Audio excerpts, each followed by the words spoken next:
What's good, everybody? It's your boy Mac Mall back with another episode of Not the Shop podcast. You know it's always a treat when real players meet. Remember to hit the sub, like, and comment. It don't cost you nothing to push your button, man. So y'all help y'all boy out. You already know what it is, man. We Shot Town bound, man. Today I got an exclusive interview from my big bro, Johnny Billionaire, man. What's good, Johnny Billionaire, man? How you doing? I'm great. I'm great. Pleasure. Always a pleasure.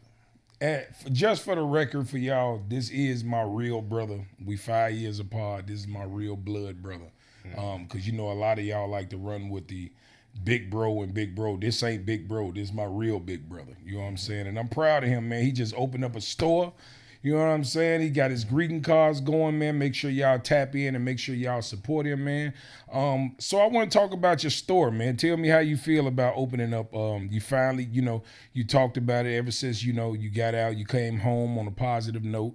You got involved with your politics a little bit. You made headlines. You went viral a few times. You had a lot going on in the Democratic world with Tiffany Henyard and all that. You finally here. How does it feel to finally say I finally accomplished something that I wanted to do and not have to do what you can do? Well, it's. I give all glory to God first of all, because without Him guiding my steps, I mean, I wouldn't be doing anything. There's too much going on in the world right now that suggests that we would like to take things in our own hands most of the time. So, for me to be humble and give it to God, that's accomplishment in itself. But yeah, I'm enjoying the store. We and I use a statement that was given to me. We opened the store in excellence. It was a lot of sacrifice to do it, and we are getting a lot of rave reviews. A lot of the people that own the Swaparama are buying cars from us themselves. So we are making some noise in there, some headway. So last time you was on the podcast, we talked about politics and we talked about Tiffany Henyard. You went viral for the city town hall fight and all that. Um, how did that make you feel to be able to express yourself in a setting on my podcast? And did you feel like you said everything you wanted to say? Was there anything that you felt like you left out, or certain things that you wish you could have said that because a lot of times when we do interviews and stuff, it'd be right live, it'd be in the moment, and we say a lot of things, and then when we go back and look, we'd be like, you know what, I should have said this, I should have said that. Were there any moments like that for you in the interview? I'm sure there was a few moments, but as many people know, especially people who I've did a lot of posts in Dalton politics for, I am writing a book called Brick by Brick, and it's going to be released very soon. There's been a lot of trying to regather thoughts, memories, and information that's tangible to the book. So, yeah, there's a few things that I could have expounded on. A little bit more intricate detail and some of the findings that I experienced in Dalton and thereof. So, but yeah, I'm enjoying the store in Swaparama. We're getting a lot of support. The business is picking up momentum as I knew it would, and yeah, it's an experience. I'm enjoying it.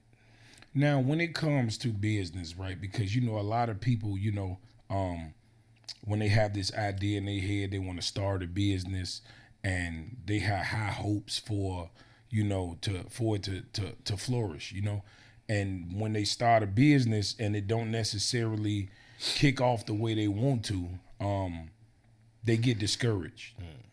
I'm sure it's been trials and tribulations in your business. I'm a business owner, you're a business owner, so we know how this shit go. Like,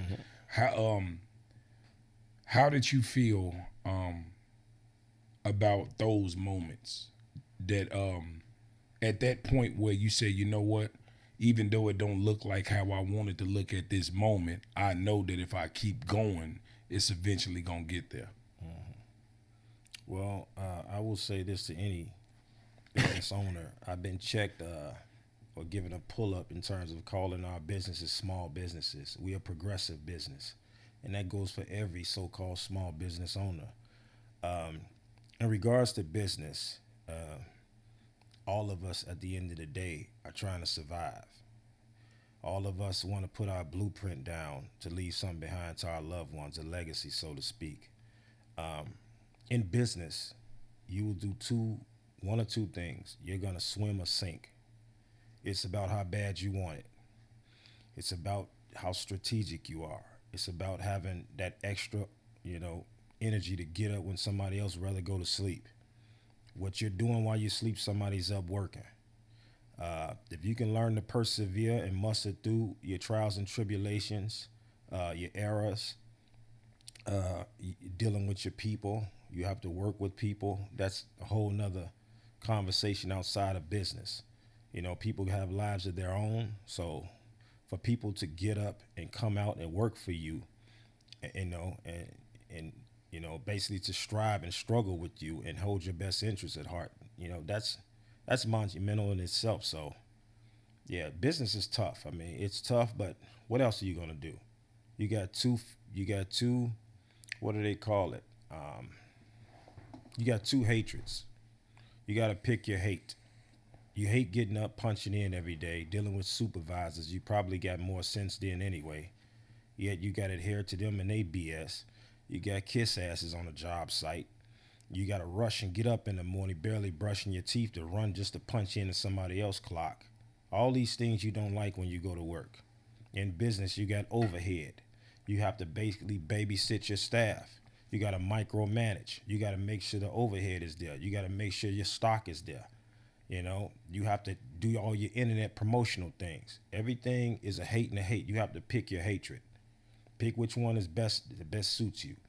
If you want to slave for somebody else's business, I have no gripes about anybody who deals with a pension or in a professional field of working for other people. But to make your own hours and to get up and do what you love, I wouldn't rather be lowered in the ground on my last days without doing what I wanted to do in life. So I love it. So, but honestly, I realize at this age that most people, most people need to be led. Most people don't have that independent ideology where, you know, I want to get up and do what I want to do. They just get comfortable at where they at. You know what I'm saying? Like a lot of people don't like what they do. They just do it because it's good money. And me personally, I think that will stress you out and make you die early. If you're doing something that you don't like just for the money. And I think this is why my career is so valuable to me and why I'm able to feel the way I feel about my career is because I want to do this. And I make a lot of money doing it. You know what I'm saying? And so it's like to get paid for something you love to do on your time is amazing. So like, I want to ask you about this quote I heard Ice Cube say. He said that if you are not prepared to start a business and not make a dime for the first 5 years and be happy with that, you ain't ready to start no business. How do you feel about that? I think there's some substance behind that. I before I even heard the quote from Ice Cube, shout out to my Gemini brother, Ice Cube, Big G. That's very true. So when you're a boss, a lot of people like to throw around that word like it's a flex, but it's actually a headache. It's a babysitting job. It's a management job. It's a headache getting up early before everybody else's job. It's nothing to flex to say you're a boss. It just means that it's your baby and you have to manage it the best way you can. And if you're not managing it the best way you can, granted with whatever it is that you're selling, promoting, and the people who work with you, make sure they have the right attitude, especially when they're dealing with the public. All that's the job of a boss. So in regards to you making sure your people get paid, listen, when you're a boss, you have to look at the long run of everything. It's not about getting paid. A hustler wants to get paid right away.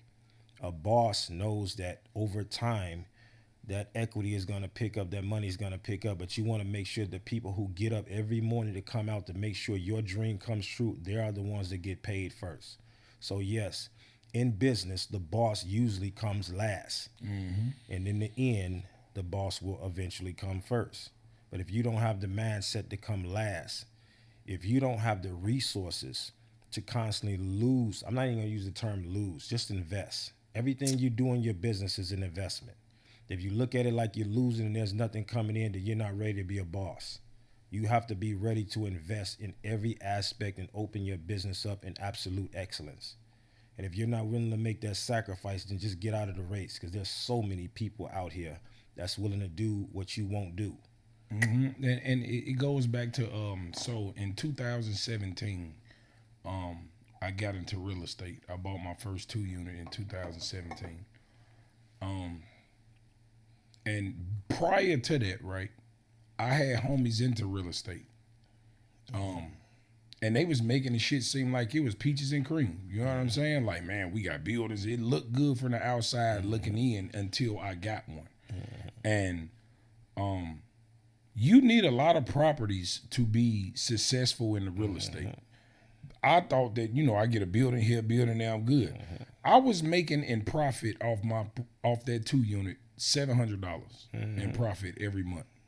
I can't live off that shit. That's like my gas. That's like my phone bill and my insurance money.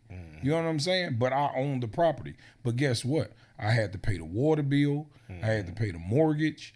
I had to get the goddamn snow shoveled. I had to get the motherfucking grass cut. I had to make sure that the back of it was clean, because I had got a violation from the tenants throwing garbage and shit all over the place. And they came out and took pictures, and I never, dirty ass tenants, hid the mail so I couldn't see it. So that was another issue. So like people, if I tell somebody, say like this, right? If a female asks me, what do you do for a living? And I say, I'm in the real estate. I'm not lying, but I ain't making no money off this shit. The title sounds, you feel what I'm saying? The title sounds better than the actual bread. Now, if you got 10, 12, 20 buildings, couple 4 units, couple, multifamily homes and shit, all that combined, yeah, you eating and you have residual income that you don't have to work. But that is a big ass step. It take work to get them kind of properties. You don't just wake up and buy 20 fucking properties. You got to build, and you got to grind, you got to hustle. Absolutely. And that shit is hard. Harder than it sounds. You see what I'm saying? Absolutely. So like when people say, oh man, I own properties and shit like that, if you don't own at least 20, you ain't really making no money. I agree. You feel what I'm saying? Like, you ain't making no money with that shit. Like, the money you make, the money that you can make, now mind you, if you have a property, now the only way you probably can see more money is if your property is paid for and you don't have a mortgage. Then your capital will raise a little bit. But if you got one of them old-fashioned buildings where you got to pay the water bill and all, it ain't hooked up like for the tenants to pay their own shit, and you got to pay the water bill, it's really not a lot of money per unit. You see what I'm saying? So it's like the boss mentality. I think people don't understand what it really takes. You have to be mentally ready to be a boss. It's not only just because you got the money. You got to be responsible for every goddamn body that's on your team. While everybody else that you employ out having a good time with their paychecks, you at home wrecking your brain thinking about your next move and how you gonna keep this shit going. Nobody else has to think about that. And so this is why I think, to go back to piggyback what I said before, a lot of people just want to follow and be led. They don't really want to be bosses. They just want to, go to work every day, basic, I'm used to that. I'm cool with that. Get my check and live how I'm gonna live. If I may interject, I don't really think people are so much comfortable with being led. I think people are addicted to comfort and security. And it's an illusion of having security when you wake up and punch in at somebody else's job site that's a for sure check you got coming. That's a secure state of mind that every Thursday, every Friday, I'm picking up a check. I'm getting a Western Union coming to me. More so than you being out in the jungle on the grind and actually have to make that check happen. So I don't really think that people like the idea of being led, because nobody likes to be a slave. But people are comfortable with the idea of having a secure, mandatory check coming to them. And that's still a sad and mundane existence as far as I'm concerned. But whatever works for people works for people. In regards to regardless of real estate and any other business thereof, when you go into business, you if your mindset is not to make money, to save money until you get the next property, don't even think about the third property. Think about the fifth or sixth property before you want to start spending lavishly and all that. So when you get your first property, understand that that is the beginning of trying to save up money to get the next property. I think a lot of people lose properties because they think I have a property, I got some extra mutual income coming in, I can get that new Ford that I wanted, I can get that new Tesla I wanted. Now, when you're in Hollywood and you do a blockbuster movie, it doesn't matter if the movie made millions of dollars. Any person in Hollywood will tell you, don't start thinking about making no big money until at least your fourth, fifth movie when you start getting real money. Or if you got a sitcom and a series out there, unless it picks up a third season, don't go out and buy that Lamborghini. The first season is a trial and error season. That's to see if the show has wings and it's ready to fly. If it picks up a second season, you can breathe. If it picks up a third season, go get your Lamborghini. So business is all about recopping and grabbing something else that's going to bring another string of income in. Not getting so comfortable with that right now, because when you get a property, when you have to have grass cut, you know, you got code enforcement officers coming through there seeing if it's trash around your building. They spot it. You got another ticket you got to pay that's coming out your pocket. It only goes on the owner. So whatever the utilities is in that business, understand that your next property that you get will have you comfortable paying the rent from the first property. So you can't look at the first property like that's flex around money or that's going to help you with your bills. You have to keep accumulating properties to solidify and pay for the last properties that you got prior. And it gets real messy too at times trying to be a landlord because you know, fortunate for me, I had the money to weather the storm. But I had tenants in my buildings that wasn't even paying me rent, and I still had to pay the mortgage. And I couldn't put them out, couldn't do nothing. That's when COVID came. Like, they stuck landlords in a bad position. You know what I'm saying? And it was unfair. And then on top of that, they was giving out renters insurance, renters assistance. Do you know one of my tenants forged my name and got the money behind my back? And when I wind up finding out about it, I said, well, let me call these people and see if I can get some money off my tenants, since they ain't paying me no goddamn way. When I submitted the thing, they rejected and they gave me a number to call. When I called the number, they told me that they had already issued a check for that address. And I'm like, what? I'm like, man, that's insane. So, and it was a long period of time too. I think I had to pay that mortgage on my own for like almost a year, probably about like 15 months.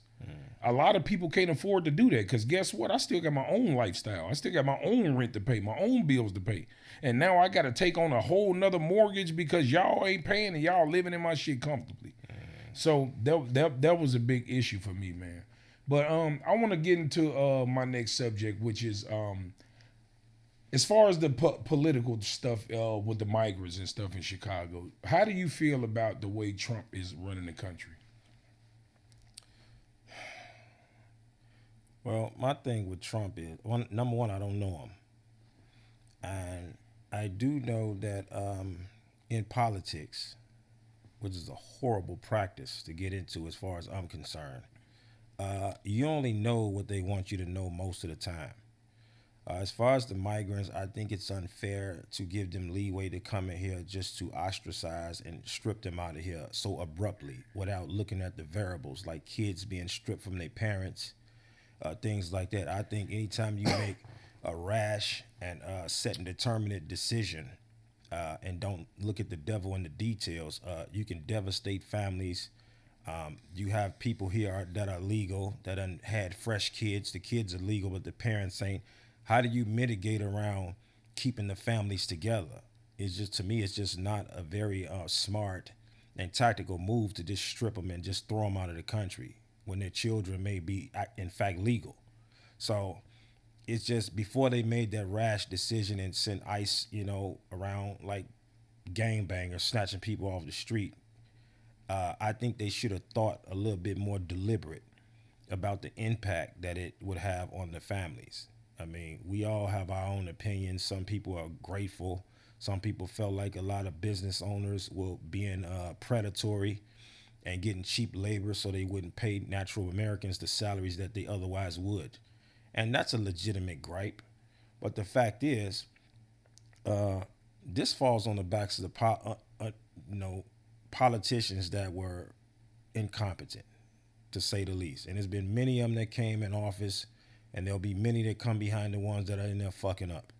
But the fact is, when you get an idiot in the office that makes rash decisions, one party has an agenda over the other party. I mean, they're like kids to me. Kids that have free reign to play with people's livelihoods and lives, and how it may impact people in the future.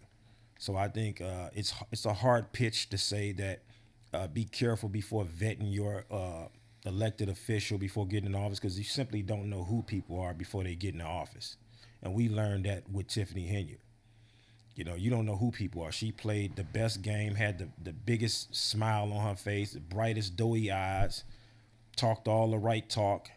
And I'm 50 years old. For me to think that somebody will put a veil over my eyes and trick me after what I've been through and the world that I come from, it's uncanny for me to let that go over my head. So the game she played has been a game played and recycled for politicians way before she was born. So in answering your question, I have my own opinion about what's going on with the immigrants. I don't like the idea of families being torn apart, because at the end of the day, it's insensitive to think about screw the children. You know, so I think if they had that mindset, they should have quarterbacked that a little bit more better before they let them all in the country in the first place. And since they're here, I just think it's wrong to just strip families apart abruptly with no contingency plan behind it. To me, it's just sad and it's silly. So yeah, that's how I feel about that. Well, you being my big bro, I got to keep it real with you. I feel just the opposite. I want them to get the fuck out of our country. Personal reasons. For one shot me last year. So this personal for me. And for two, I understand where you coming from. And I'm empathetic to that. I do believe that it's fucked up that families have to be separated. I honestly do. But they've been fucking our families up for 400 years. So get in line, motherfucker. Yeah. That's how I feel. You know, I don't have nothing personal against them. I just feel like black people are owed so much in this country that I refuse to sit here and allow somebody else to get in front of us as a culture. Because since I've been born, there have been all kinds of laws mitigated for everybody else culture but black people. Now, you know, we can have this argument that, it might be systemic racism, or, you know, it might be in certain aspects, but at the end of the day, black people still have an equal opportunity to be what they want to be. But what I'm saying is, we're not going to sit here and act like the things that we going through to this day is not a result of the things they did to our families years ago. I'm not going to sit there and ignore that. And like I said, is it fucked up? Absolutely. You know, I'm not an asshole. You know, I care about children. I don't give a fuck about their parents. It's the kids for me. It's horrible that these kids got to go through this. But I have to be real about how I feel. My people have suffered way more than these little 3 months these motherfuckers been put out of our country. We've been hurt for years. 400, 500 to be exact. They had 3 months of this shit, of what we've been dealing with for our whole lifetime. So I just feel like before you let more people into this country, settle us out first. You know, here's the thing. Black people talk about reparations, right? And I'm wishy-washy with the reparations. I believe we deserve it, but do I think we're going to do right by it? Absolutely not. So I did a little homework. So there's almost about, it's almost 55 to 60 million black people in the world. Not in the world, United States, right? They can give us $1 million a piece. You feel what I'm saying? That's low shit. $60 million to take care of a whole culture is not bad. They gave the migrants hundreds of millions. You mean to tell me you can't give every black motherfucker $1 million? Now, a lot of people say this. we don't deserve it because we wasn't the ones that went through it. Okay, well, as a result of things that happened in our past, is a result of how we living in our future as a culture, not as personal people. Because obviously, some of us make it, some of us don't. The majority of us don't. And I think that the hierarchy, their families are benefiting from the shit that their parents did years ago. So why we can't get something for what our forefathers and mothers went through years ago? So that's how I'm with that. I think, me personally, I think that the government should just give everybody, because black people, we're not gonna let this down until it happens. I think that the government should just give everybody $1 million so they can shut the fuck up, let them fuck the money off, and tell them after it's done, we gave you what you wanted, and see what happened. Because most of the people, let's be honest, if you gave every black person in the world in the United States $1 million, you probably gonna spark the crime rate a lot. Motherfucker gonna be buying bazookas and shit. They got $1 million. They already buying long ass drums and shit. Imagine if you gave him and 13 of his little badass homies, and they got 17 million. You feel me? It might be catastrophic. But I think ultimately they should just give it to us so black people can fuck it up, and they can just shut the fuck up. Because I only feel like the people who scream for reparations are people that really ain't doing shit with their life. Like, if you're doing good with yourself, you don't give a fuck if you get it or not. Or if you got a plan, you working towards something, you don't give a fuck. How often do you think about reparations? Probably little to none, right? Do you ever think about that? Let me retract back on what you said, and it may offend some people, but the truth rarely ever sounds good to people. Number one, I personally, we all have our own theologies, our own understandings, our own history about what's going on in this country in regards to the conditions of our people. Me personally, I don't believe in racism. I don't believe there's no such thing as racism.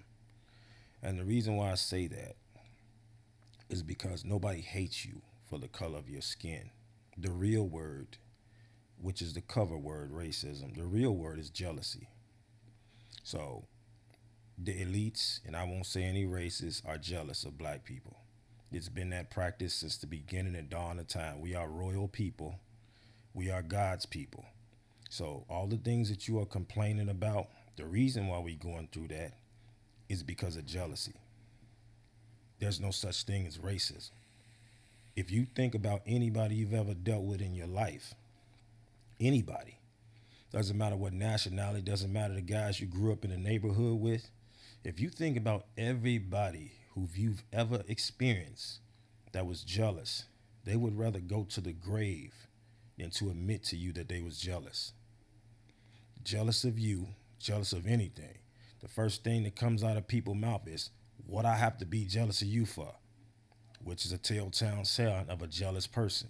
There's a lot of things about you somebody could be jealous of. So if somebody let that statement come out their mouth, you know you're dealing with a jealous person. Yeah. You have to ask yourself. Because they ask you that to see if you're going to say something that they really was thinking. Absolutely.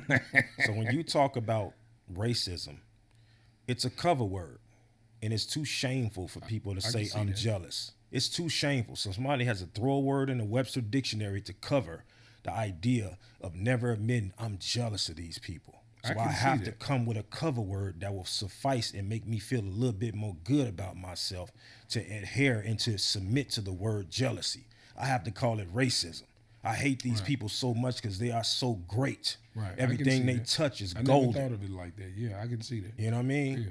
They don't, we have to strip them of their history because their history is so rich and powerful. Mm-hmm. We just refuse to say, I'm jealous of these people. I just can't do it. I'm just going to call it racism. Let's promote the word. Let's make it the norm. We so broken as a people now, though. Like, I mean, just say if there was some sacred books or some shit out here that show black people, yeah, it's right. You are gods. You are this. You are that. We so far gone now, it still wouldn't even matter. This shit wouldn't matter. If we knew who we was, people still gonna live the way they been living. Don't nobody give no fuck about that king, queen shit no more. It's only a small sector of people who believe in the black consciousness and sticking together and all that kind of shit. But for the most part, black people. Who believes in that? You just Um, answered your own question. Who believes in the black consciousness? You said there's only a selected people that believe in the black consciousness. Who believes in that? the black conscious community. Shit. The conscious. So if you're not conscious of who the fuck you are, you won't believe in that. Yeah, but a lot of people got consciousness. They just don't have consciousness when it comes to this subject. Exactly, which means they're unconscious. I said subject, only the yeah. conscious. You Right. feel what I'm saying? Okay. So it is what it is. It's a touchy subject. A lot of people are lost out here. A lot of people that's engulfed in religion is lost out here. That's one of the most horrific conversations you can have with somebody is about religion. Or Everybody politics. thinks they know God until later on they go and watch Pornhub and jag off and then go to church the next day. Everybody claims to know God. Everybody says they're God-fearing, but truly don't fear God. If you feared God, what comes in the aftermath of you not obeying God, you would refrain from it. But people get up every day out their bed and do the same shit and then go to church on Sunday like that's going to wipe the slate clean. So there's not too many God-fearing people walking around. I never been God fearing. I never been scared of God. I felt like this is how I am, man. Honestly, I just live righteous, and when we get to that road, man, I ain't finna do no talking. My life gonna talk for me. I'm gonna be a silent assassin. You know, I'm not one of those niggas that plead for mercy or plead for anything. I just live like I'm supposed to live. Am I gonna fuck up? Absolutely. We all do. But I don't think I feel the need to be telling God I'm sorry every time I do some shit. Cause I'm gonna live my life. This is my life. But within the confines of my life, I'm gonna do the right thing. I have a consciousness of right and wrong. And this is why I say, even though I don't like them fucking migrants, I am sympathetic to the children. Because it's right and wrong. There is no good and evil. It's right and wrong. You know what right is, you know what wrong is, and that's what your consciousness tell you. At the end of the day, when you're doing something good or bad, you have two voices in your head. One say do the shit and one say don't. You got the power to listen to either one of them. So why don't you like the migrants? It's not that I don't like them. I just feel like we need to be compensated before they get here. That's how I feel as a people. So, Okay, it's nothing personal. I agree with you saying we need to be compensated, but you made a statement saying I don't like them fucking migrants. So No, I if you don't. say Because they shot me. It's personal. okay, so listen. Well, I don't like the motherfucker that shot me. Yeah, exactly. There you about go. that? That was my point. If I'm a Crip and you're a Blood, and a Crip shot me and I'm a Blood, I can't hate all Crips for that. This nigga shot me. You understand what I'm saying? Yeah, but still, shit. You know how that shit be. Yeah. One, come all. Goddamn it. I don't like none of you motherfuckers. Yeah, we got to refrain from that because that's exactly why black young men are killing each other right there. If I'm on O Block and you over there on wherever you at, you know what I mean? Once y'all shoot one of us, now I'm after all of y'all. I might, and the strange thing about these people is that when they get incarcerated, they talk and get along with each other and then hit the streets again and kill each other again. That makes no sense. That means you don't have genuine hate for these people like you spew in rap songs, like you spew on social media. You don't hate these people. I done seen Latin kings get locked up with Latin folks. They shoot each other. They can't even be in each other's presence on the street. They get locked up and make burritos with each other and make dips with each other like they all Latin kings. Right. You know, and so at the end of the day, there's no genuine hatred out of here. There's just, you have strong-minded people and you have weak-minded people. You know, you have to choose, you know, which buckets you're going to land in. Unfortunately, when you have strong-minded people that are predatory, they can make a huge impact, especially in a gang culture. And especially in terms of you talking about immigrants. You got shot by a predator. They preyed upon you to take something from you. That doesn't mean all immigrants are predators, though. You may meet some that you may actually love and give the shirt off your back to. So right. I think have to. It's the same respect that black people get. One black motherfucker fuck it up, we all got to pay for it. Yeah. So why And the fuck very we can't silly. judge them on the same scale? God damn it! Hey, you want to come to America? You the last motherfuckers to get here. Okay, this is what we had to do to be citizens. Because at least y'all came in humans. We came in as motherfucker 3/5 of a people. We had to work to become a whole motherfucker. Mac, there's always a hidden agenda behind what the government allows in here. Yeah. Don't ever think that they didn't allow the worst of the worst gangbangers to come in this country without some type of hidden agenda behind it. Yeah. There's no way in the world they would flood America in almost every major city with a bunch of people that the country even feared that they came from to send them over. Don't think that they didn't plaster them over here without agenda behind it. So I think it was two agendas. I think the first agenda was to replace the black vote for the Democratic Party. I think that was an agenda. And then the other agenda, I think they needed, because like you said, they picked the worst of the worst, right? And so they picked these motherfuckers to come over here and commit crimes because these crimes allow them to come up with bullshit programs to steal money. You see what I'm saying? So I think those, me personally, I think those are two of the main reasons I think they here, because like I said in my live, like the black people is null and void when it comes to the Democratic voting party at this point, because a lot of us in Chicago are flipping red, and then a lot of black folks don't even vote. They don't even get into politics. And so the Democratic vote is growing short. And black people, once again, you know, these hard laboring jobs that's in the city, black people are growing away from that shit. As our generations get younger and younger, they're not groomed to be plumbers and electricians and contractors. These motherfuckers trying to have YouTube dancers and they want to be content creators. They don't want to work hard. So who's going to do the strong labor in our communities? Not the niggas. The ones who've been doing it for the last 100 years, they falling off. So now we got to replace these motherfuckers. They thinking ahead. It's not about right now. It's about 10, 12, 20, 30, 40, 50 years from now when they vanish our ass out of our own neighborhoods. They're going to need these illegals to know how to do hard labor for a decent price. That's how I feel, you know. Other than that, what other reason do we have? Like, ask yourself, what kind of country do we have that just say, hey, y'all, send y'all worst of the worst over here. What the fuck we going to do with them? We got our own problems. Why are they here? I think that's a solid question for people to think about. I think it's a common sense question. There's the same agenda. Listen, America is famous for creating distractions. Ain't it, man? To cover a real agenda that's being to handle a real take part in an agenda that's happening right under your nose. They famous for that smokescreen. So the same thing with this Puff Daddy bullshit.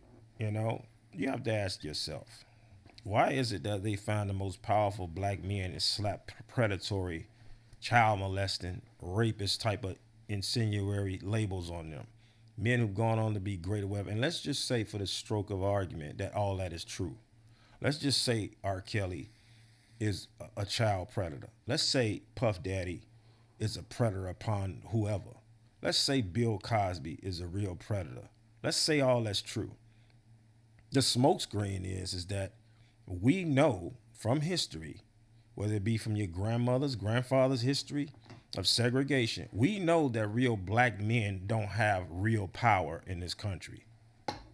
We know that in the times that they accused Bill Cosby for raping all these white women and whoever he'd been supposedly drugging was in the 1960s and 50s, where they were still highly segregated and practicing so-called racism at an all-time high. A lot of these women tried to report Bill Cosby. Ask yourself, why does Bill Cosby have the power to stay out of jail all the way up to the point where he tried to buy NBC and all of a sudden get drugged under the bus for 100 rapes that he should have been convicted for or arrested for years back? My question to you is this. The smokescreen is, whatever power black people have in this country is given by white people. There is no real power with black people over here. So if these men are all predators, imagine who was their mentors and teachers. Imagine who gave them the power and the leadway to do what they did before they got drugged all over the news. You see, the thing with our community is that once we hear it, because most of us are ignorant, we attack it. Oh, I knew he did it. I'll blame the parents. They shouldn't have been letting their daughters out with him. They don't understand the agenda of the white elites behind giving these men the power and the leeway to do what they did in the first place. There's a reason why these men are not being arrested.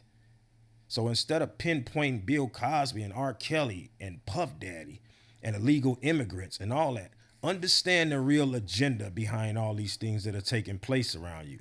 So the shit with R. Kelly, right?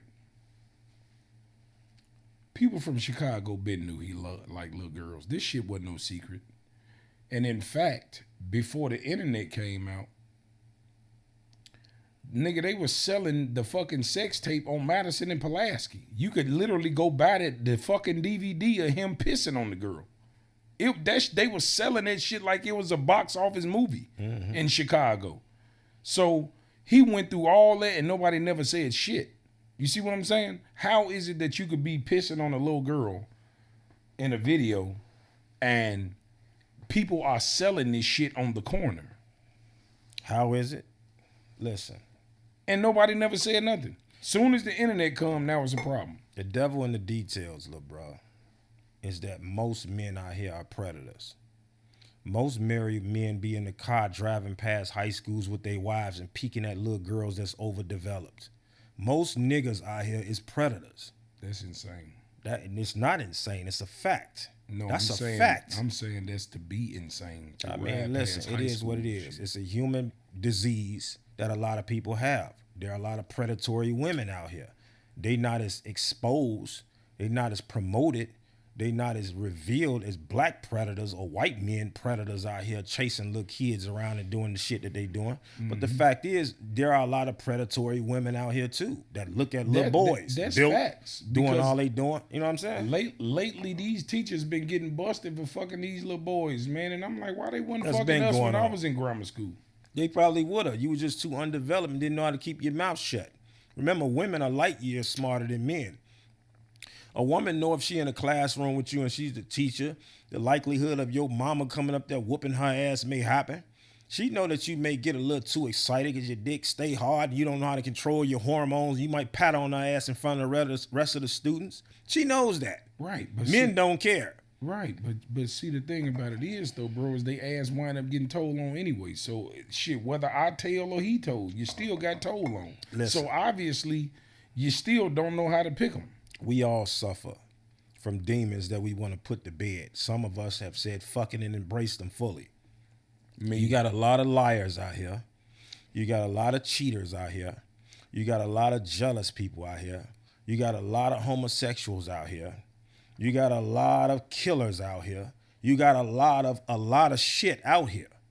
The fact is, they're just demons and lower vibrations that you're going to have to fight for the rest of your life to overcome if you suffer from any one of them. And most of us suffer from at least 1 or 10 of them. We can sit there and point fingers and say, oh, I don't like what they doing. You a hypocrite too. You know what? I think I'm going to go to heaven because you killed 3 people and I stole a Snickers out of Drug Osco. According to the Bible, you going to hell too. You still broke a commandment, no matter how serious it was. The fact is, we love to point fingers at other people knowing that our closets, we are so grateful that the world don't have the keys to our closet. Facts. Because if they had the keys to our closet, we would shut the fuck up.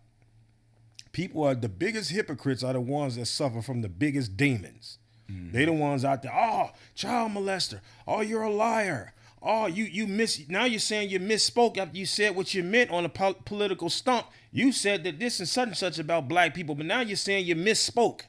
Nah, those are the biggest hypocrites, the ones that point the fingers. Yeah.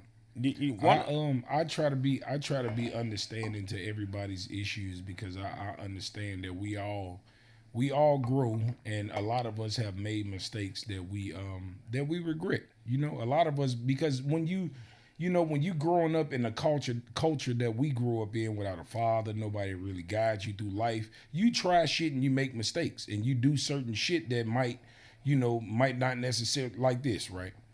For instance, these rappers, all of a sudden, these rappers, people coming out with paperwork that they rats and shit. They done told on motherfuckers when they was 14, 15, 16, not knowing then they was going to be a famous rapper and somebody was going to dig in their fucking closet. You see what I'm saying? So at 16, 14, 15, 16, bro, you an undeveloped child. How in the fuck can a motherfucker expect you to stand tall like a man and you're a kid? But then when you grow up and you get 28, 30, you a rapper, you a big time household name. Just I ain't saying Lil Durk told, but I'm just using him as his example. You know, now say you're a Lil Durk status. And now every motherfucker digging in your background and found out, oh, he told on his man when they was 14, here go his name on the paperwork. I ain't even that same dude. Why you judging me on some shit I did? Listen, let me make this comment because I'm sick of seeing people get on interviews with Vlad TV and mobsters and Sammy the Bull and all this. I like Sammy the Bull. I don't give a fuck what they say about him. The fact is, all you motherfuckers are rats. Stop trying to live by false street code like you won't tell shit. If you get in the biggest trouble, you will tell. Because the bottom line, the people you are faced with telling with, you don't give a fuck about them anyway. Sure, let's just be honest. Facts. You will tell. And on top of that, to add to what you said, niggas ain't even been battle tested to know if they gonna tell or not. How you, it be the most, but what I'm saying is this. If you've never had your back against the wall and never been in no position where you had to tell and stood tall, you can't tell no motherfucker what their decision is, because the only motherfuckers I'll respect is the motherfuckers that been in that situation and stood tall, whether they got their time or they kept their mouth shut and they beat it, whatever it is. They can comment on it because they've been battle tested. Most of the critics come from people who've never even been to jail. They just have an outside opinion of, oh, he's a rat, he's a this, he's a that. But like you said, a nigga will condemn you for ratting, but they'll clap for you for fucking your man girl. No, both of them are snake ass people. That's untrue, bro. Shit. Let me tell you the facts versus fiction, bro. I don't give a fuck who's watching this podcast. If you're in the streets, if you're a shooter, if you're a killer, if you do anything grimy and you working up under the clock of the devil, you will fucking tell. I don't care what comes out of your mouth, because at the end of the day, you don't really live with integrity. You don't have no morals. If you're able to go around killing your own people, not knowing the destruction and the tyranny and the torment that you are creating for generations to come, you're a person that don't believe in living by no codes in the first place. So if you get tested, I don't care how many times you've been to jail that you didn't tell, people change, times change. You can be a person battle tested for years to come, and at one time, you will tell. That's Bottom facts. line. That's fact. You will tell. That's fact. So stop running around talking about who's a rat, because as far as I'm concerned, but all what? you niggas rats. But guess what? To piggyback off what you said, you absolutely right. People change. When I was in my 20s, nigga, I'd have took 30, 40 years for a motherfucker. Let them motherfuckers tell me that shit now. I'm telling on every motherfucker. You got me fucked up. Nigga, I got a family. And this is why I don't live crime life. Because I know if I do some crime, I'm telling if I get caught. I ain't fuck that. I'm 45 years old. I don't got no 20, 30 years to give nobody. I don't give a fuck what you talking about. So, by me being a solid nigga and knowing who I am as a person, I'm not even engaging in nothing wrong with nobody. Fuck that shit. I'm not doing all that shit. The thing about it is with me is this. I got morals and principles. If I voluntarily was a part of something, then I'm going to go down with everybody. I'm going to keep it 100. But if you put me in some shit I ain't got nothing to do with, and I done got wrapped up in this shit, nigga, you better tell them something before I do. I tell you that much. Now, say something. I'm a solid nigga, and I wouldn't even feel right as a man getting on the stand telling on a motherfucker when I know I played a part and I was willingly a part of this shit. I couldn't do it, bro. I just couldn't do it. I get that. I want to make a point. Loyalty is very temporary, and it's a mirage for anybody that thinks that it's prolonging. Me, Karen Johnson, a few other people was loyal to Tiffany, not because I was a stool that was meant to be sat on or led. The fact is, when real cats sign up to be loyal, we will go to the grave with that, and that's a very ignorant and one-sided practice, because the people most of the time that we choose to be loyal to don't really give a fuck about us in the first place. That's facts. So people really take advantage of your heart, which is why I seen a lot of interviews to retract back to Sammy the Bull Gravano, and I seen a lot of people drag his name, talking about he was a rat, on John Gotti, all this shit here. And I had to sit there and look at interview after interview and listen to Sammy and research the history of Sammy the Bull. And I'm thinking like, only a rat will call Sammy the Bull a rat. And I say that because I say this. He was a killer. He did whatever he did. Didn't he hear through the grapevine that they was trying to set him up or some shit like that? My point I'm getting to. Sammy the Bull was diehard loyal to John Gotti. There's no two ways about it that anybody can dispute that. Until he heard in that courtroom when they played them tapes of John Gotti talking about doing something to him, basically dry snitching on him, saying, oh, I tried to calm him down. I told him to pull it in a notch. You dry snitching because you know you being recorded. For him to do that to Sammy the Bull, for that moment, see, this is what people don't understand. It takes a lot out of you to be faced with being loyal to another guy, having the feds play a recording of him talking about doing something to you. Now you in a crossroads because you know you not a rat. You knew you would have went to the morgue with this nigga. Now you hear this nigga talking about dragging your name around, trying to get you to take all the blame, and you faced with something that's outside of your manhood and your character, which is the best way I can burn this nigga is to tell on him back because I really want to kill him. Mm-hmm. But I can't kill him because I can't get to him. So I'm going to lower my standards as a man. Do you have any idea what the fuck that probably took out of him to tell on John Gotti in the first place? I can believe it, bro. I guarantee exactly you Sammy the Bull would rather have killed him. Man, listen, back in 2005, bro, I got bumped with a whole bunch of pistols and shit, right? A situation went down, right? And like I said, when I said 20 years ago, I'm going to the grave with you. I'm sitting there now. They locked our ass up in Grand and Central. We was going to bust a move and got bumped, right?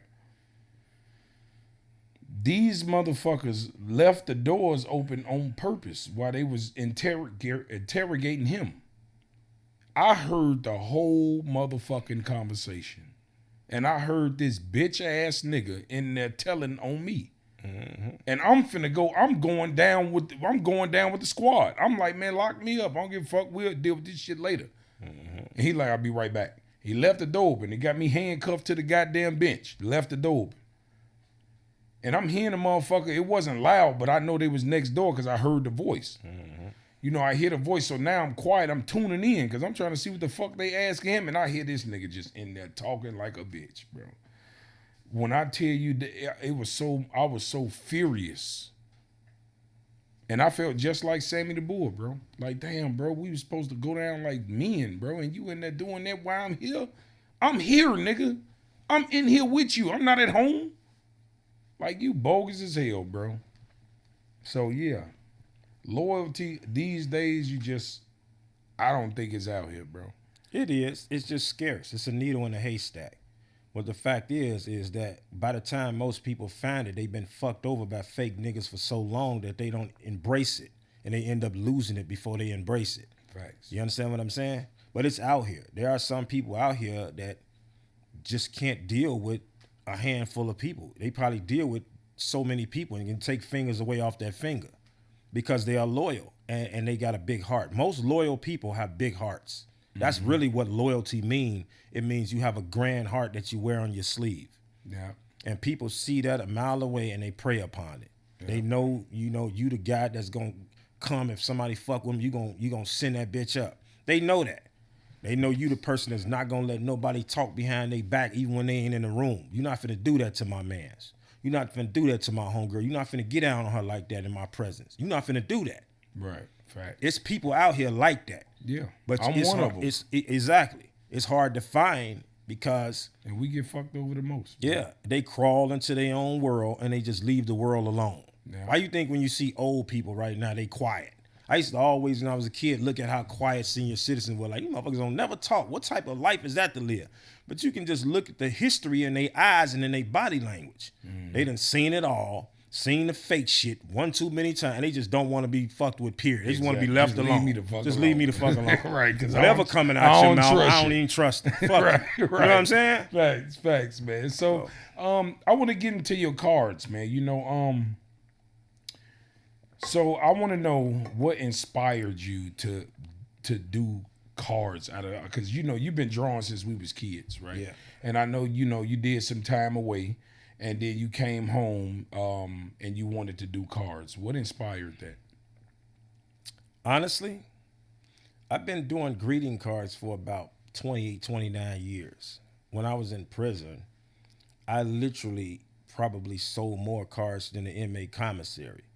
And I actually took the idea to the warden to see if they can manufacture and make my cards on commissary, but they don't want black men, Latino men, or even white men to do a goddamn thing productive in prison. Prison is not about rehabilitation. It is about housing you and making money off your body. That's what the penitentiary is for. They don't give a fuck what crime you commit. They don't give a fuck if you leave out and do another crime and come right back. All the merrier, the more come. Prison is big business. And there are a lot of geniuses in prison. If you go in there and talk to some of these guys, you will find yourself scratching the hairs off your scalp, wondering, what the fuck are these people doing in here? This guy plays better music than fake Frankie Beverly and Mays. This dude is a poet that speaks well than any other poet I've seen, renowned poet in the world. This guy is a spoken word artist that just captivates you when he spit. This guy is a rapper that got better albums than Lil Durk. You won't find this guy right here took a fucking Walkman and made a fucking tattoo gun out of it that works better than tattoo guns in the world. That's all you're gonna see when you go in prison. Intermingle with ignorant, silly motherfuckers that just didn't gave up on life and don't got nothing going for themselves. Prison is full of developing geniuses. That's what it is. If you go in there, you will be floored and baffled by the masterminds that are in prison. And the only thing, because the public is ignorant to prison, rightfully so, as you should be. You've never been in there and probably don't have any hopes of going there, and you shouldn't. But the fact is, most people think of prison like a bunch of people that are where they need to be for whatever fucking reason that they're there. They probably did it, and they should be there, serving their time. But if you go into prison, you're going to be saddened. You're going to have the energy drained away from you by how much talent is in prison. Most of these guys just needed a mentor, a father figure, a big brother, a few father figures, a few mentors, a gym coach, anything that would have made them go on that other fork in the road. But they didn't have it. So the fact is they landed where most people go when they don't have that extra push in life. Most of us didn't have parents. I didn't have parents. I didn't have nobody to push me. I wish I would have had a mentor that said, get up, go to football practice. Go back in there and work on your art. Do this, do that. Let me see what you worked on today. I wish I would have heard that. I told you, my little brother hurt my soul. I was in prison at the height of my depression. At the height of my depression. I couldn't even look in the sun. I had to keep my head down. I had older guys telling me, little brother, pick your head up, man. It ain't that bad. Don't let me see you sweat. And I was at the height of my depression. I was getting brain fog. I forgot my birthday twice. When I turned 26 years old, I didn't know how old I was. They have an annual for your birthday every year where you got to go to healthcare and they get blood work. That's the only way I knew I was 26 years old. That's how depressed I was. And my brother wrote me a letter while I was in prison talking about, man, you left me out here. Man, I don't know how to survive out here. I wish you would have been out here because I looked up to you this and I just broke and bawled into tears because I did not know how to explain to him, Jamal, with a premature mind, undeveloped, that nigga, I was lost. I didn't know shit. The shit that you wanted from me, I was looking for from other people. And I ran into a fucking predator that subsequently landed me in prison for fucking 50 years. I was looking for that big brother that I should have been to you. I didn't know how to be what you needed me to be for you. Right. I didn't know how to be nothing. You know what I'm saying? I didn't know nothing. Right. You know what I mean? I didn't know shit. We both came from the same father that didn't teach us shit. You feel what I'm saying? Right. And you were late on in the years. I was the first one that was faced with a nigga that didn't know shit. You feel what I'm saying? Right. And didn't do shit. And you at least had some time to be raised, seemingly with him. I had none of that. I had to go out west just to come over y'all house to live with y'all for a while, just to experience my own father. I mean, it was brief shit. I mean, that shit was over when I was like 9, but you was already gone. I was already gone. You right, you was already gone. It was over with. So, you got inspired in prison with your you know, you was always drawn even before you went to prison. You was good at drawing, and then you decided to do your cards, right? And when you got out, you said, you know what, this is something that I want to do, and this is something that I want to take serious. And also, you came up with a few movie scripts. You know, you talk about the cronies and things of that nature all the time. I'm sure you brought some work, so I'm gonna give you this time to you know, show some of your work. Show these people, you know, the quality of your work and where they can get it from. Okay. So I do want to give a little introspection on what I do. Many of you who follow me, who learned who I was prematurely without me giving a chance to tell my own story, you all heard it from Fox News and WGN and Channel 7 and all that. Number one, I am an artist, versatile. I create animated TV shows. I do graphic novels and comic books. I do oil paintings. I do pencil and pen drawings. I create clothing lines for people. I do logos for people. I'm a well-rounded, versatile artist. And as I've brought today, I do 3D greeting cards. So the reason why I chose to do greeting cards, because as an artist, I had to make it make sense. Meaning that I cover so many genres in art, I had to capitalize and stay focused on the one that could make money for me right away, that could piggyback right so I can start my other ventures in art, being animated TV shows. So I will show you guys what I do, what we do in Alsep, Illinois, and what we sell and the range of what we sell. I will start. So this is a card I did for a young man. And as always, we do standardized cards, which means you can go in Alsep and buy the cards as is. A lot of the cards we sell are birthday cards, which are party-based cards called Let's Get Fucked Up for Your Birthday. And we cover all the drinks, all the, you know, the weed. We cover everything that people do when they party.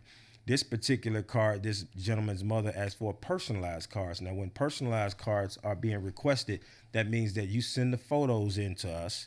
You give us the message that you would like to say to your loved one, friend, loved one, family member, whatever be it, and we will remaster your pictures, put your message in your card. We will model that card after whatever it is that that person is into particularly, whether it be a drink, whether he's into cars, whether she's into Hello Kitty, doesn't matter what it is, we will create that image and make it come to life. So I'm going to unbox this card to let you know the range on what we offer and the artistry involved in it. So she said that her son smoked a lot of weed. So we created a card about him and weed. As you can see, you have your weed bags on there. You have your blunts on there. And when you turn that card around, you'll have a logo in the back that has the same imagery based around that weed propaganda. When you open that card, it's also 3D'd on the inside. So this is what we do. We are the business of 3D greeting cards. And these cards are sold inside of crystal acrylic boxes. These boxes also come with a keychain clasp on it that says to and from, so you can personalize that card to whoever you're giving it to or sending it to. And one more time, let's look at that imagery right there. So that's all 3D'd. If you can see that, all the images come off the surface. And in the inside, we also have 3D images coming off the surface. I will show you guys a few others. This gentleman right here, he's a comedian and a podcaster. His name is Bobby. Forget the gentleman's last name, but a lot of people came through the flea market and actually recognized him. Other comedians have recognized him.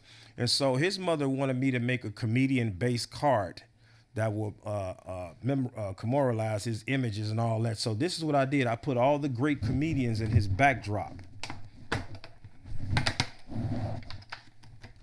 And we put a bunch of gold microphones on him because he's also a podcaster. So that's how his card came out. If you can see, you got Monique on there, you got Fred Sanford on there, you got Bernie Mac, Eddie Murphy, you got all the greats behind him. When you open that card up, he's also 3D'd inside the image of that card with the gold microphones. And of course, that's the message that his mother wanted to convey to him inside the card. On the back of that card, again, we complete that card with an imagery on the back. One more time, let's look at the front of that card. Everything's 3D. All these microphones are 3D. His whole entire image with his 44th birthday is all 3D from that card. Beautiful piece of work. This is what we do at Exclusive Greetings. Okay, guys, let me sit that one to the side and show you what we consider standardized cards. See if I got one here, but I will show you guys this card here. I actually have to drop this card off today. So she wanted a card based around her daughter that was into getting money and Chanel bags and all the things that girls like that cost a little too much money, in my opinion. So I will show you the unboxing of her video. I'm sorry, her greeting card. And that's how her card came out, guys. Look at that. So you see her backdrop is all glitter money. You see the Chanel shoes up top. All these images are 3D. You got your Dior bag, Chanel bags right here. You got 3D on top of 3D, which is an emblem that says her birthday, happy birthday, British. Also has 3D money coming up off a 3D emblem. And then you have a bag of money down here on the inside of her card, guys. Her mother requested that her whole entire family, brothers and sisters, be put inside that card. So we made a collage of all of them. This whole entire image is 3D'd off the card, guys. On the other side, you have an image of a sports car, Porsche, that's pink. You also have a G-Wagon right here that's 3D, and a wad of money at the top that's 3D'd off the card. So again, this is what we do. On the back, you have a pair of kissing lips with happy birthday, British. This is what we create, guys. We actually make statements at Exclusive Greetings. And to give you guys a little bit of more history in regards to my outlook with the business, is that in a dying industry, which is the greeting card industry, now they're talking about putting greeting cards online and taking them out of paper print. In a dying industry, I wanted to bring a new take to a very old concept. The greeting card business is dying. So what I wanted to do is make an innovative, new, fresh look on it, package it differently. We don't sell no cards in envelopes whatsoever, like traditional greeting card businesses. We sell all cards in crystal clear bags, cases. So it appears to be both a gift and a card. You know, it's something that people can't argue about. It's very memorable. It's very personal for the person that it's going to, and it's a keepsake. It's not a card that you would throw in a shoebox once you purchase it. You're either going to put it on the bookshelf, you're going to hang it on a wall, you're going to be eager to promote it everywhere. I don't care who else shows up with a Hallmark card or a Walgreens card. These cards are sure to send chills up the person's spine, you know, for years to come. People love to brag about them, and why wouldn't they? You know, they are very personable. They are very well put together. This is not cheap card stock. We make the very best greeting cards in the business, and I'm going on record to say we are the #1 3D greeting card printers in the world right now. Black owned, which is needless to say, we make cards for everyone. Doesn't matter the race, creed, or ethnic background. We don't care. If you can think it, we make it. And with that being said, I'll do a couple more unboxing for you guys to show you a more further range and introspection on what we do. So when I use the term, you can buy cards as is. We also make a brand of cards called Let's Get Fucked Up for Your Birthday. And these cards are usually party cards for whatever the person's into. If you drink Reposado, we'll make that card. If you drink Don, Julio, whatever, if you drink Hennessy, doesn't matter what it is, we will make that card that says Let's Get Fucked Up for Your Birthday. That also comes again with the clasp on it that says To and From on the back, courtesy of Backwoods. I'm going to unbox this thing. And this is how it looks, guys. Everything 3D.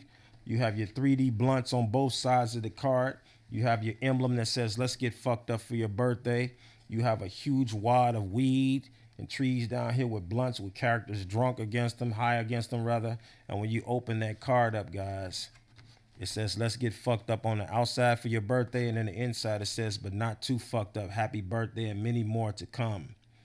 And you also have an emblem right here saying, don't put me on Facebook because he's too high. On the back of that, it has courtesy of whatever the image is, whether it be a drink or the weed. So that's a let's get fucked up for your birthday card, guys.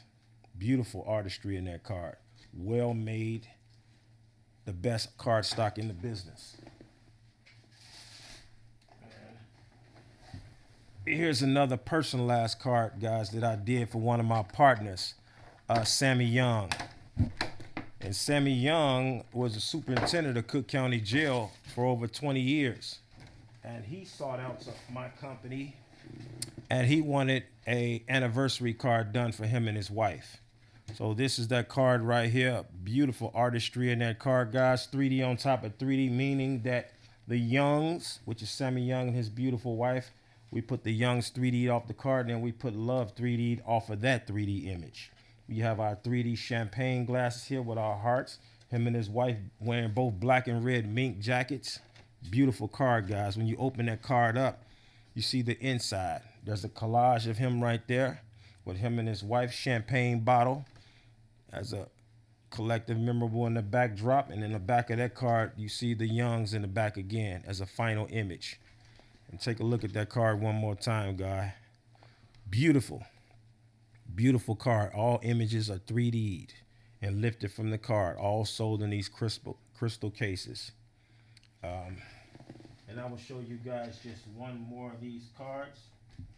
Beautiful. Also called Let's Get Fucked Up for Your Birthday. And we will conclude the viewing of these cards. This is your Hennessy version. That says Let's Get Fucked Up for Your Birthday. Take a look at that imagery, guys. Beautiful card. All 3D'd. Yes. And look at the image inside. Everything 3D'd on the inside of that card. All characters 3D from the card. It says, but not too fucked up. Happy birthday and many more to come. And on the back, it says, courtesy of Hennessy. So we also have these at buy as is. If you want your image personalized off this card, we will transmogrify this card and personalize it to you personal. You can actually get your own photos in conjunction with what's already on the card. So anything you can think, we will do it. All right, I'm ready, bro. Okay. Well, y'all see what it is, man. Make sure y'all support my big bro, man. Give him the address and give him your ads and all that. That address is tricky right now, so I will give you guys the location. We are in Alsep, Illinois, in the Swaparama. I believe it's almost off Cicero, 127th in Cicero. You can't miss it. I will post, if you go on my Facebook page, Lavelle Redmond, you will see the address posted, and we will put a digital business card on there as well. And come shop with us. We make the best cards in the business, second to none. There's nobody doing what we're doing out here. There's no greeting card companies, be it Hallmark, American Greetings, Mahogany. There's nobody doing what we're doing out here.